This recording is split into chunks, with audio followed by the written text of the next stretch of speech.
ಈ ದಿನ ಚಿತ್ರದುರ್ಗ ಜಿಲ್ಲೆಯ ನ್ಯಾಷನಲ್ ಹೈವೇ ದೇವನಹಳ್ಳಿ ಸಮೀಪ ಬೆಳಗಿನ ಜಾವ 2 ಗಂಟೆ ಸುಮಾರಿಗೆ ಬೆಂಗಳೂರಿನಿಂದ ಗೋಕರ್ಣಕ್ಕೆ ಹೋಗಿದ್ದಂಥ ಒಂದು ಡೀಸೆಲ್ ಖಾಸಗಿ ಬಸ್ಸಿಗೆ ಬೆಂಗಳೂರಿಗೆ ಹೋಗ್ತಿರುವಂಥ ಒಂದು ಕಂಟೈನರ್ ಡ್ರೈವರ್ ಒಂದು ಅಜಾಗ್ರತೆಯಿಂದ ಒಂದು ಭೀಕರವಾದಂಥ ಅಪಘಾತ ಸಂಭವಿಸಿದ ತಕ್ಷಣವೇ ಮನೆ ಎಸ್ಆರ್ ಗಮನ ತಗೊಂಡು ತಕ್ಷಣ ನಾನು ಮತ್ತು ಪೊಲೀಸ್ ಎಲ್ಲರೂ ಸಿಬ್ಬಂದಿ ಮತ್ತು SDF ಟೀಮ್ ಸ್ಥಳಕ್ಕೆ ದೌಡಾಯಿಸಿ ಈ ಸ್ಥಳದಲ್ಲಿ ಬೆಂಕಿ ಅತ್ಯಂತ ಇತ್ತು.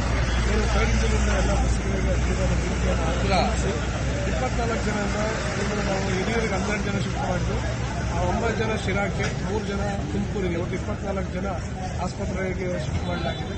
ಮತ್ತು ಬಸ್ನಲ್ಲಿ 30 ಜನ ಪ್ರಯಾಣಿಕರು, ಡ್ರೈವರ್ ಮತ್ತು ಕಂಡಕ್ಟರ್ ಸೇರಿ 32 ಜನ. ಈಗ ಅದರಲ್ಲಿ 4 ಡೆಡ್ ಬಾಡಿಗಳು ಸಿಕ್ಕಿದ್ದಾರೆ. ಇನ್ನು 4 ಡೆಡ್ ಬಾಡಿಗಳ ಅವಶೇಷಗಳನ್ನು ಈಗ ಬಸ್ಸು ಗಜ್ಜುಗುಜ್ಜಾಗಿರುತ್ತೆ. ಅದನ್ನು ಏನು ಮೆಜರ್ ಅಂತ ಹೇಳಿದ್ರೆ ಅದನ್ನು ಕಟ್ ಮಾಡಿ ತೆಗೆದು ಅವಶೇಷಗಳನ್ನು ಸಂಗ್ರಹಿಸಲಾಗ್ತದೆ. ಬಸ್ ಚಾಲಕ ಡ್ರೈವರ್ ಲಾರಿ ಚಾಲಕನ ಮರಣ ಹೊಂದಿದ್ದು, ಅದನ್ನು ಸಮೇತ ನಾವು ಹಾಸ್ಪಿಟಲ್ಗೆ ಶಿಫ್ಟ್ ಮಾಡಲಾಗಿದೆ.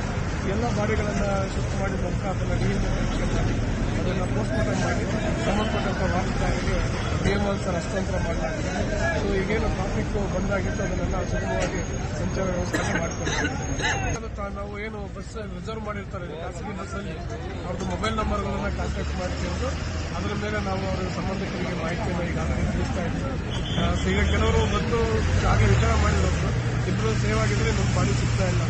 ಸೊ ಅದನ್ನು ನಾವೀಗ ಬಾಡಿ ಗುರುತಿಸುವಂಥ ಸ್ಥಿತಿಯಲ್ಲಿಲ್ಲ.